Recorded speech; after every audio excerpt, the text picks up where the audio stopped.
How's it going, everyone? Welcome back to the channel. This is Joe, Madness LGG, Madness Recording Studios. Before we get to the video, I just want to say that the giveaway is still alive. Only 2 people have signed up. So if you want something free, just go ahead. Click the link. It'll be in this video. It's in a video I just did. It's on my main page and it's on the actual giveaway video. So click that link, register, and see if you win.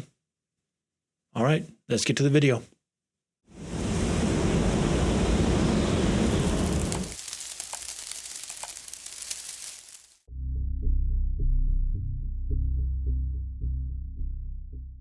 So one of the things I want to do with my channel is at the desk kind of stuff, meaning that I want to be doing mixing, recording music, making sound effects, creating Foley, all the stuff that a good sound engineer can do. I want to do it with you guys so I can show you how I do it when I get the time that I can actually do this stuff. Now, in order to do that, I need a decent webcam because I'm not just going to have a screen of me doing stuff without me on there. Like I've said before, I want to be a real content creator, not someone who fakes it or just throws stuff up there with me talking. I want you guys to know that I'm actually doing it. And again, that will require a webcam. Now, yes, I can use this R7 right here, this Canon R7. I can use my Canon EOS R50. I could even use my GoPro if I wanted to.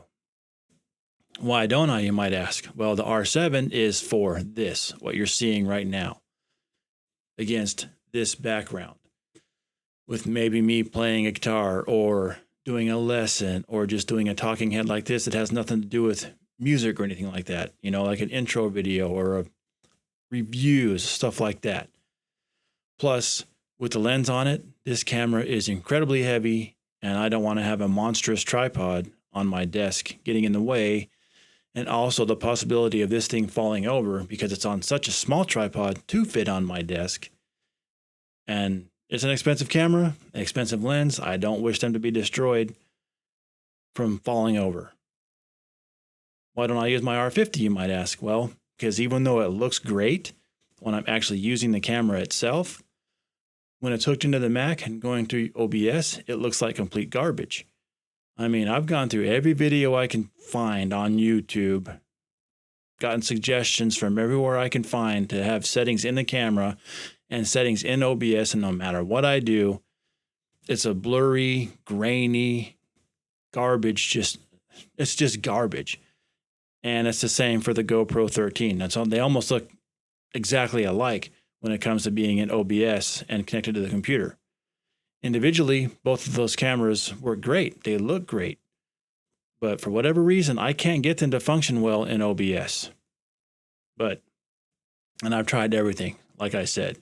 So, that being said, in comes the Insta360 2AC. Let's take a look at it.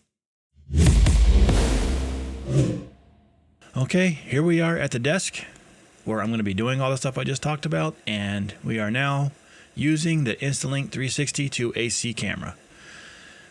Now, before we get into the software, which is right here, in OBS, if you're using OBS, and I imagine it's the same in any other desktop recording software, but you want to make sure that the webcam in your capture software is set to virtual camera. If you don't have it set to virtual camera, it doesn't matter what you do with any of these settings in this little app right here, it's not going to do anything. It'll just be the camera itself without any settings or adjustments you made. So again, make sure you have Insta360 virtual camera, if it is an option, selected. All right, get this out of here. Now let's look at some of this stuff here.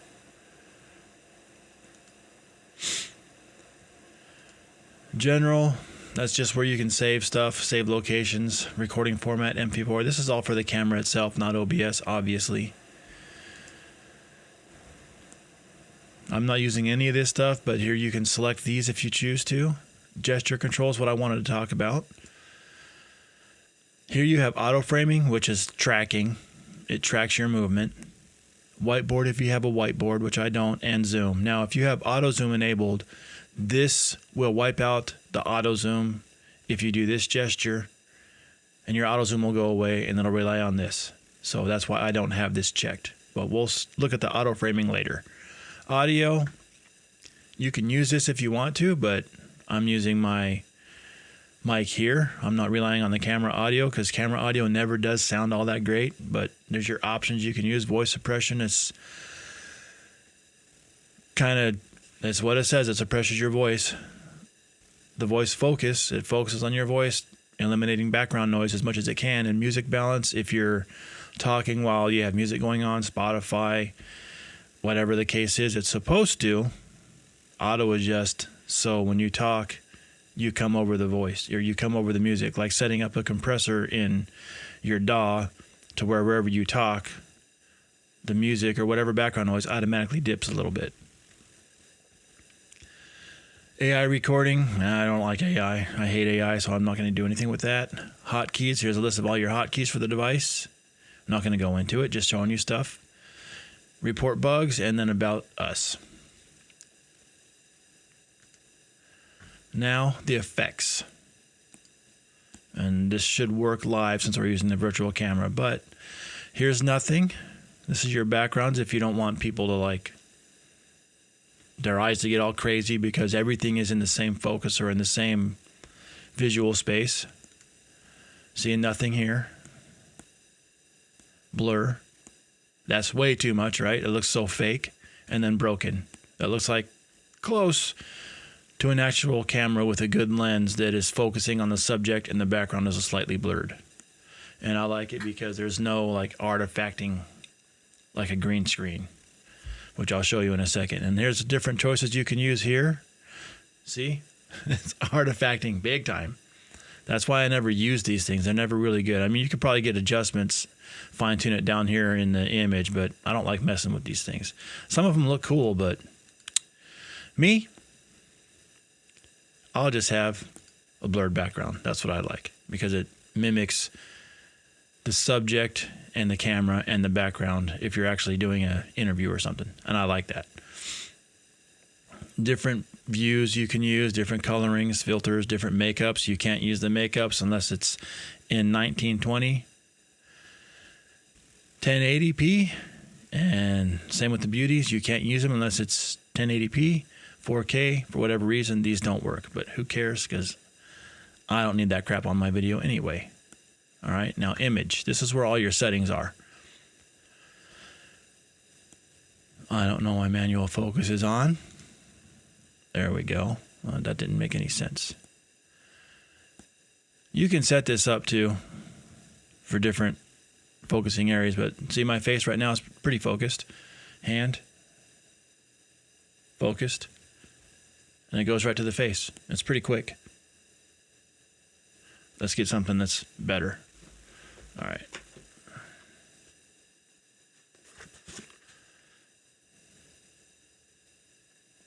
That's pretty quick, really.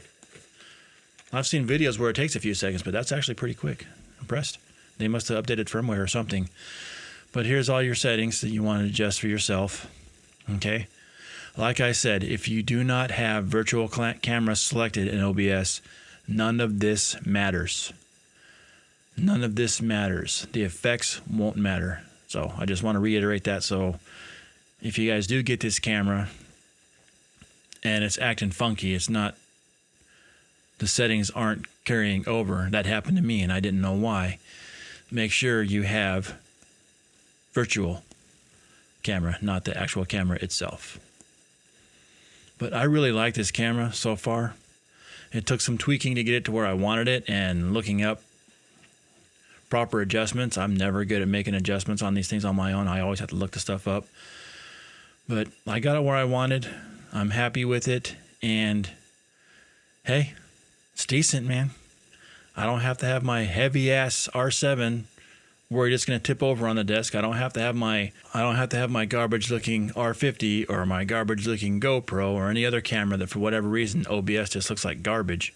No matter what settings I tried to use or looked up or suggestions, This is good enough to do stuff at the desk. I'm happy with it. So my next purchase is going to be the one with the gimbal for my other computer over there. So now we're going to see how the tracking works. I wanted to make a separate video of it because I didn't want all the other stuff cluttering the screen, and I wanted to blow this image up. So right now it's on head tracking. So it's going to zoom in, supposedly, and then track my head movement.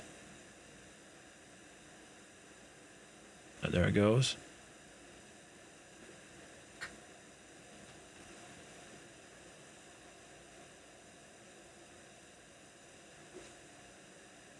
Too tall. I knew that was going to happen. I just wanted to see.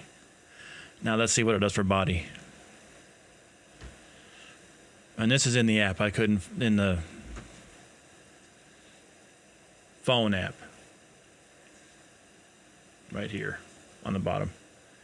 I couldn't find how to do that in the actual desktop app. But now it's on body, yep. It's a little bit, it's not quite as, well, I guess it is. That's not too bad. Stop it. And it stopped. Okay, let's go back to the app. So I wanted to show you guys something real quick.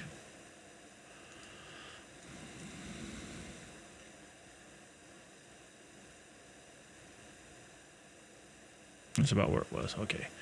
Up here, this little thing that looks like a remote control, when you click it, you use your camera to scan it, and then it opens software on your phone, but it's not an actual app that gets installed.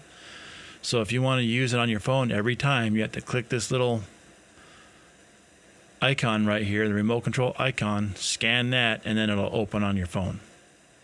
And another thing I didn't like about it too is that I didn't like about the tracker was when I turn it off, it doesn't keep my zoom where I had it. I had it at 1.1 and it's at 1.2 right now. And I do not have the zoom function turned on for the hand gesture. So, but anyway, not too bad for a $150 camera at all. I'm happy with it. Take care, guys. Have a good one.